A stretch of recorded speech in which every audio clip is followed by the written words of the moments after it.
Aloha everyone, what is really good my dudes? Today is July 4th, 2022. We got another RuneScape update for y'all. Today we see the release of the new boss fight, Zamorak, Lord of Chaos. So without any further ado, let's jump right into the video. Let's go!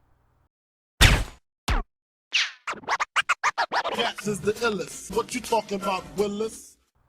Alright guys, it's been a long time coming, but the 5th Elder God Wars boss is here, Zamorak himself. I do want to quickly mention, before you plan on taking on this fight, do gather the mini quest Aftermath by talking to Adristea on the first floor of the Falador Castle. It is recommended by Jagex that you do start this quest before facing Zamorak. During the mini quest itself, you will be going through the fight anyways, so you might as well gather it before you make your attempts. That said, Zamorak is now lurking behind a protective shield in the wilderness, trying to establish his own edicts, so it's your job to stop him. Since you can't take him head on, due to his protective shield, you must journey through the Zamorakian Undercity in Senntisten, and use a portal that will take you through Infernus, and ultimately shortcut your way to Zamorak himself in the Wilderness Crater at the Sword of Edicts, where you will then take on the Zamorak boss fight. The unique thing about the Zamorak boss fight is that it is built for anybody. Story mode has a 90% damage reduction and has safe deaths. There's also a normal mode with a standard level of difficulty and a near unlimited enrage mode. I believe they said on stream the other week it goes all the way up to 60k enrage. Realistically, it's probably impossible to reach this, so it's going to be very interesting to see exactly how high players can climb to it. The fight itself can be done solo or up to 5 players, and the experience will scale with your team. And for the first time, you can also earn rewards in story mode. They are much less likely to drop, and there will be significantly less loot overall, but it is a great way to build your experience and gain something along the way for your troubles. More experienced players will take on normal mode, which is the base experience, but if you want a real challenge, the scaling in Rage is going to push you further than any fight has ever done in RuneScape. Among the rewards include the new tier 95 bow, a new glass cannon melee armor set, and upgrades to enhance existing gear. In order to get started, you want to head over to Senntisten and take the crane lift